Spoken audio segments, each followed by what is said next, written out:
Hello, bonsoir, bonjour, ce que vous voulez. Aujourd'hui, je fais cette vidéo du coup pour vous parler de l'ouverture de mon salon de tatouage parce que du coup, j'ai ouvert mon salon il y a à peu près un mois. Donc, j'ai décidé de faire une vidéo pour répondre aux questions en général que je recevais. C'est des questions qui m'ont été régulièrement posées sur mon Instagram. Donc, je vous invite à suivre cette vidéo si ça vous intéresse. Alors, déjà tout d'abord, on m'a toujours demandé pourquoi avais-tu ouvert mon propre salon de tatouage. Du coup, la réponse est simple. C'est parce que tout simplement, j'ai des goûts particuliers. J'adore les mangas, j'adore les animés, j'adore le milieu japonais en général. Et du coup, j'avais vraiment envie de faire quelque chose qui me ressemble et qui soit à mon image. Ensuite, c'est vrai que j'ai des convictions assez particulières. Là, je suis dans l'acceptation de toutes les sexualités, de tous les genres, de tout. Et j'avais vraiment envie de politiser un petit peu plus mon salon de tatouage et que ce soit conforme à mes valeurs féministes, etc. J'ai décidé de créer ce lieu autour de la pop culture. Là, comme on peut le voir sur les murs, c'est rose, c'est mignon. Il y a plein de petites références à la pop culture et encore, c'est que le début. Donc voilà, j'avais vraiment envie de créer un lieu qui me ressemble, avoir mon petit cocon à moi et pour l'instant j'ai très bien réussi à, en tout cas esthétiquement, à retranscrire ce que j'avais en tête. Du coup voilà. Ensuite on m'a demandé si c'était pas trop dur du coup d'ouvrir ce salon de tatouage toute seule. Enfin, je suis pas toute seule, je suis avec mes collègues, mais si c'était pas trop dur du coup comme charge de travail, étant donné que je suis assez jeune et que du coup c'est la première fois que je fais mon salon de tatouage. Donc bien sûr, évidemment que ça a été très compliqué, niveau administratif ça a été très compliqué aussi, il y a eu plein de choses à revoir, plein de choses à faire, plein de choses qui n'étaient pas prévues, mais je pense que ça c'est le cas de toute personne qui ouvre son propre salon de tatouage. Un petit peu galéré par rapport, comme je disais, à l'administratif, ça a été la galère, mais galère avec un G majuscule. Tout ce qui va être petites fioritures de dernière minute, des meublages de la dernière minute, parce qu'il y avait une espèce de deadline où tout devait être prêt avant l'inauguration, donc ça a été assez compliqué. Là, comme on peut le constater sur ce magnifique mur rose, il n'y a pas encore de décoration, etc. Parce que du coup, pareil, au niveau du temps, ça n'a pas été forcément très facile. Arrivé à la phase finale, du coup, ça fait un peu bizarre dit comme ça. Mais c'est mes petits conseils, par exemple, que je recommande à une personne qui souhaite ouvrir son propre salon de tatouage, son propre commerce. Et encore une fois, je suis personne parce que j'ai encore plein de galères de dernière minute, etc. à régler vu que ça fait qu'un mois qu'on a ouvert. Mais si je peux apporter ma pierre à l'édifice pour aider les personnes qui veulent se lancer, je le fais avec grand cœur. Première étape, déjà, bien choisir son concept de magasin, de salon de tatouage, etc.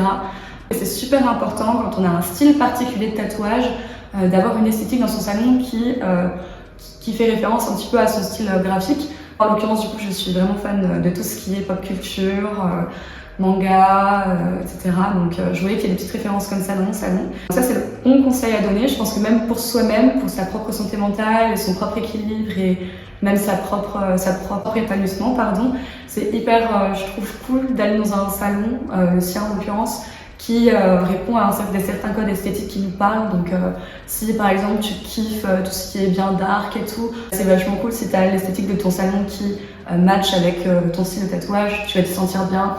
Tes clients aussi, je pense qu'ils vont kiffer, et puis ça donne toujours une bonne image d'avoir un salon qui a l'image de ce qu'on fait comme style de tatouage. Donc ça c'est le premier conseil qui je trouve est assez essentiel. Deuxième conseil, c'est de pas trop se précipiter et de se faire une grande liste des choses à acheter et à faire. Moi en l'occurrence du coup j'ai fait une grosse liste niveau administratif, tout ce que j'avais à régler, une grosse liste aussi de toutes les petites choses à acheter et de se garder aussi un budget en plus comme moi j'aurais dû faire mais que je n'ai pas fait. Donc je vous recommande vraiment de le faire.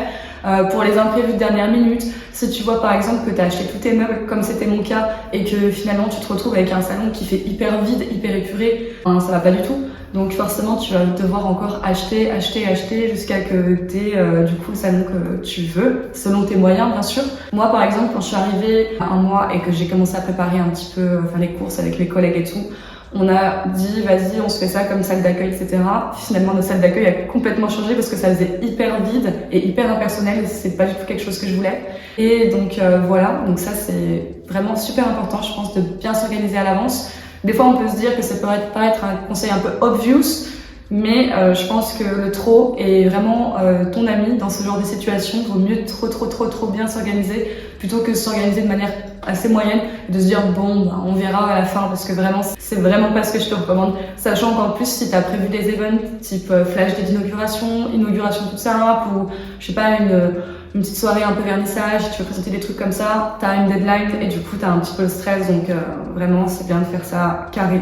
Ensuite, autre conseil, donc là c'est le 3e conseil si je sais bien compter. Mon petit conseil à donner du coup, c'est de s'entourer de personnes qui vont être dans la même vibe que toi pour ce projet, ou alors si tu veux le faire seul, d'être seul. Pourquoi? Parce que c'est super important d'avoir une équipe sur laquelle tu peux compter et avec qui tu pourras partager les tâches. Par exemple, moi c'était mon cas. Au début, je voulais me lancer seule et puis finalement j'ai été accompagnée. Et c'est super important justement de trouver les bonnes personnes pour pouvoir justement répondre à ta surcharge ou pas de travail, pouvoir un peu déléguer les tâches. N'hésite surtout pas à te faire aider, trouve des gens qui sont dans la même vibe que toi. Pas, je veux dire, forcément au niveau esthétique, parce que c'est complètement superficiel, c'est pas du tout ce que je dis, mais qui partagent des valeurs communes, parce que finalement tes collègues, c'est avec eux que tu vas passer plus de temps dans ta vie, donc c'est super important.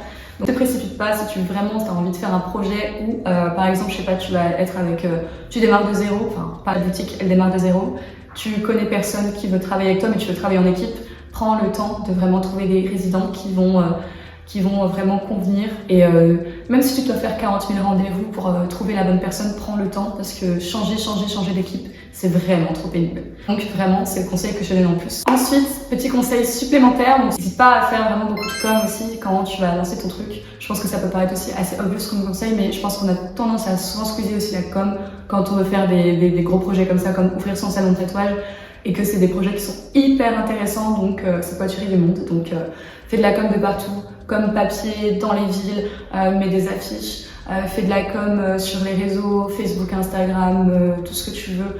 Vraiment, c'est super important que tu te fasses connaître parce que même si tu peux avoir ta renommée, par exemple, sur les réseaux sociaux, qu'on voit un petit peu qui tu es, dans la ville dans laquelle tu te situes, on voit pas qui t'es. Et même si tu as envie d'avoir du monde pour des events, etc., plus on est de fou, plus on rit. C'est quand même vachement cool, je trouve. Donc voilà. Ensuite, je termine cette vidéo par qu'est-ce que ça m'a apporté du coup d'ouvrir mon propre salon. Donc honnêtement, énormément de joie. J'ai vraiment de la chance, je trouve, parce que j'ai une équipe qui est vraiment trop cool. J'ai des clients qui sont vraiment trop cool. Et même ce qui est assez drôle, alors que c'est vraiment pas fait exprès et qu'il n'y a pas de raison d'être puisque ma com se fait principalement sur les réseaux, et ben c'est que j'ai quasiment que des clients qui partagent du coup ma passion ou de valeur aussi. Donc j'ai vraiment un environnement hyper sain de travail, donc je peux que rêver mieux. Je trouve qu'aussi se dire vas-y c'est mon propre salon, c'est mon truc, c'est mon accomplissement personnel, ça fait hyper plaisir. Et du coup, ça donne vraiment plus envie de travailler. Je trouve quand t'as des coups de mou, des choses comme ça, tu te regardes, tu te dis putain, j'ai réussi à faire ça, mais c'est juste incroyable.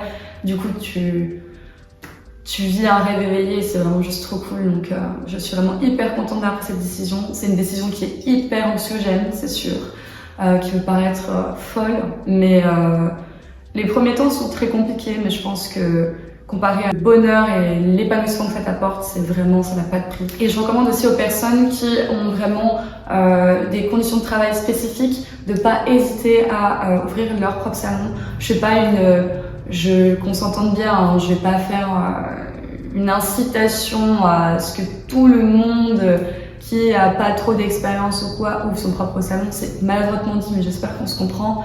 J'ai juste que si toi, tu sens que t'es vraiment pas fait pour travailler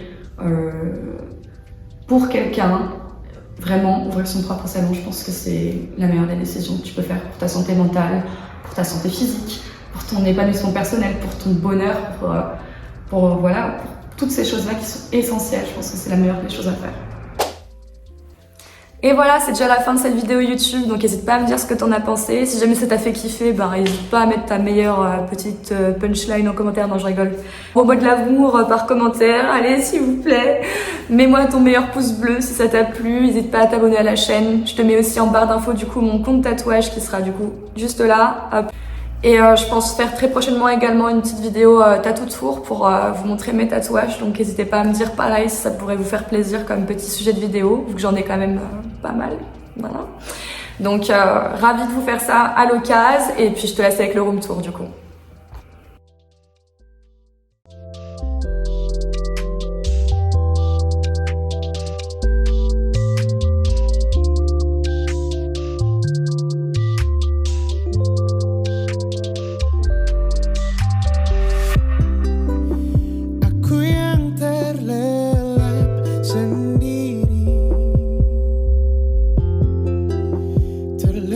Sampai tak sadar diri,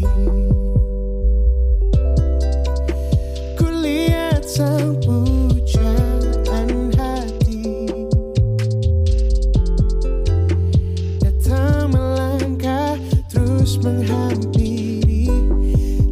Sungguh sayang itu hanyalah sebuah mimpi.